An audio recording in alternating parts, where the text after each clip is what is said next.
Hi అందరికీ welcome back to my channel.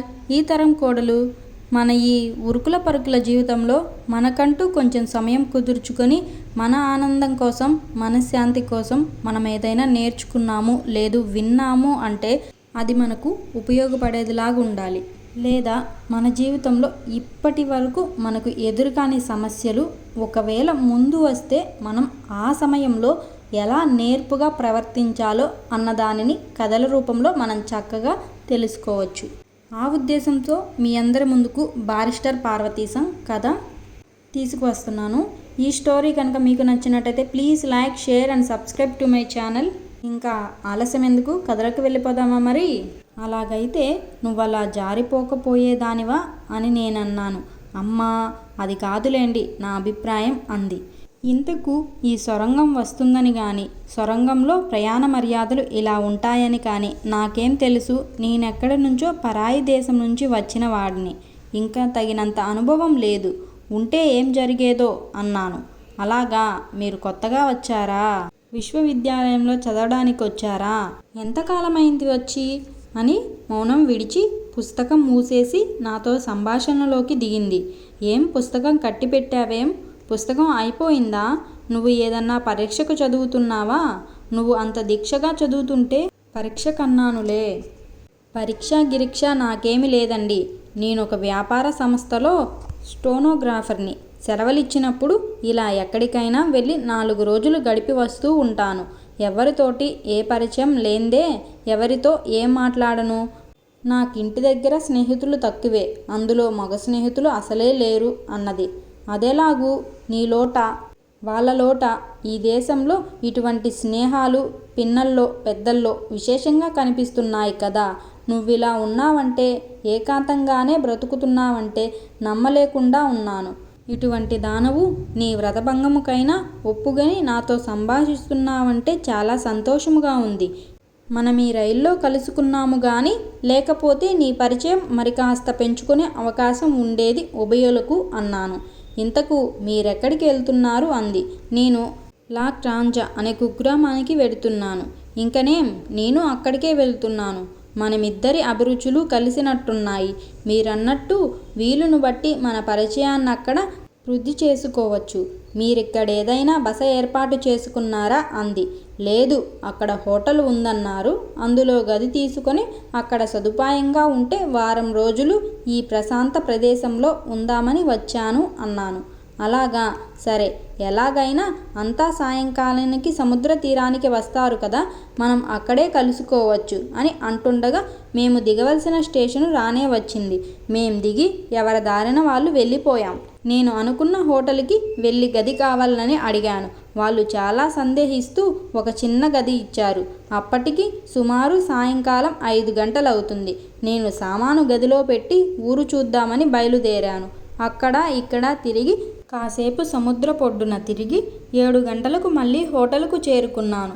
నేను వెళ్ళేటప్పటికి మేనేజరు, అక్కడ నౌకరు నన్ను చూసి కంగారు పడుతూ చాలా నమ్రతతో భయంతో నా దగ్గరకు వచ్చి, మమ్మల్ని మన్నించాలండి, తమకిస్తామన్న గది ఇవ్వడానికి వీల్లేదు. అది వరకే మరొకరికి ఏర్పాటయిందట. మరో గదేది ఖాళీ లేదు.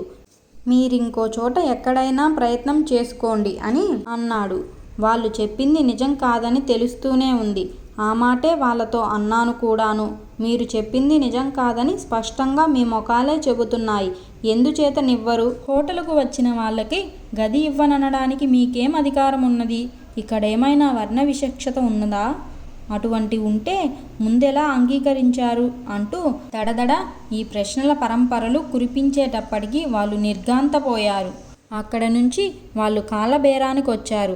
ఆ హోటల్లో ఇండియాలో ఒక వ్యాపార సంస్థలో పనిచేసి రిటైర్ అయిన మనిషి ఇక్కడుంటున్నారండి. ఆయన మీరు రావడం చూశాడు. మీరు వెళ్ళగానే మా దగ్గరకొచ్చి రూమ్ ఇవ్వడానికి వల్ల కాదని చాలాసేపు మాతో పేచీ పెట్టాడండి. అందుచేతను వారి మాట కాదనలేకపోయినాం అన్నాడు భయంతో. అయితే ఆయనుండడం నాకు ఇష్టం లేదు. ఆయన్నే పొమ్మనండి అన్నాను నిర్భయంగా. దాంతో వాళ్ళు మరీ కంగారు పడి, ఆయన మాకు ఇక్కడ శాశ్వతంగా ఉండే మనిషండి. ఆయనకెవరూ లేరు. ఇక్కడే స్థిర నివాసం ఏర్పరచుకున్నాడు. మేం పొమ్మనడం భావ్యం కాదు అన్నారు. అయితే నన్ను పొమ్మనడం మటుకు భావ్యంగా తోచిందా అన్నాను. లేదండి, మా తప్పే, మిమ్మల్ని మన్నించండి. మీరింకో చోటుకు వెళ్ళమని మా ప్రార్థన. లేకపోతే మేం చాలా చిక్కుల్లో పడతాం అని నా 2 చేతులు పట్టుకొని బ్రతిమాలారు. ఆయనెక్కడున్నాడో చూపించండి, ఆయనతోటే మాట్లాడతాను. ఆయనెక్కడికో వెళ్ళారు. ఆయన చాలా కోపదారి మనిషి. మీరు 4 రోజులుండి వెళ్ళేవారు. మీరు విద్యార్థులని చెబుతున్నాను. ఈ పేచీలెందుకు చెప్పండి అన్నాడు. ఆ మేనేజరు ఎంతో దీనంగా. నాకు ఆ మాటే తోచింది. ఇక్కడ ఇంకో హోటల్ లేదు కదా అంటుంటే, కొండ మీదికి వెళితే అక్కడ గదులు దొరుకుతాయండి అని మేనేజర్ సలహా ఇచ్చాడు.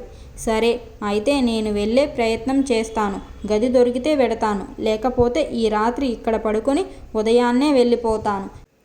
ఈ దేశంలో అంతా పెద్ద మనుషులు, మర్యాదస్తులు అనుకున్నాను.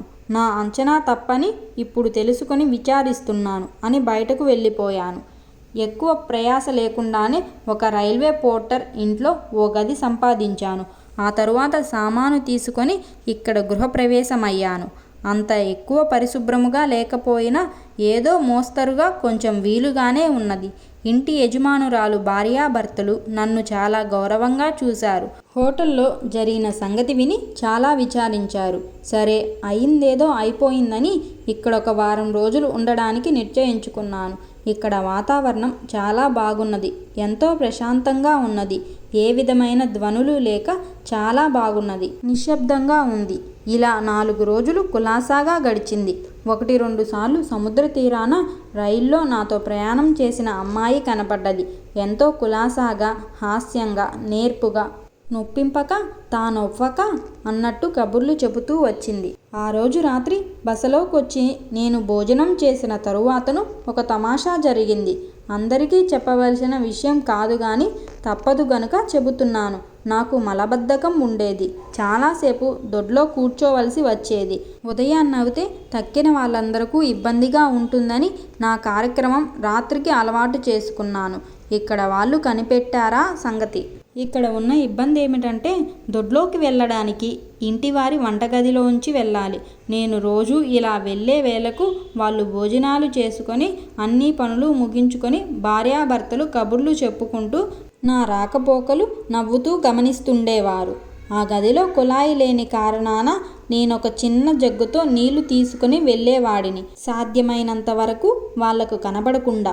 యజమానురాలెప్పుడో అది కనిపెట్టింది. భర్తతో చెప్పింది. దానిపైన నేను నీళ్లు ఎందుకు తీసుకువెళుతున్నానో అని 2 రోజులు తర్జన భర్జన చేసుకున్నారు. ఏదీ తేల్చుకోలేకపోయారు. నాకేమైనా సుఖవ్యాధులున్నాయేమో, అందుకు లోషన్ నీళ్లు ఏమైనా తీసుకువెడుతున్నానేమో. అలాగైతే నన్నిక్కడుంచడం మంచి పని కాదు. వెంటనే ఈ సంగతేదో తేల్చుకోవాలి అని నిశ్చయముతో నేను ఆ రాత్రి దొడ్డి నుంచి తిరిగి వస్తుంటే కూర్చోమన్నారు. ఇదేమిటి ఈ మర్యాదని నా చేతిలో పాత్ర అక్కడ పెట్టి కూర్చున్నాను. వాళ్ళు కాసేపు లోకాభిరామాయణం మాట్లాడి, ఇక్కడ మీకు సుఖంగా ఉన్నదా, ఏమీ ఇబ్బంది లేదు కదా, మీరు ఏమి కావలసినా ఏ లోటు జరిగినా మాతో నిర్మోహమాటంగా చెప్పండి, మాకు చేతనైనంత చేస్తాం అన్నారు. నేను సంతోషించి, నాకు ఏ ఇబ్బందులు లేవు, మీ మంచితనం నాకెంతో సంతోషంగా ఉన్నది,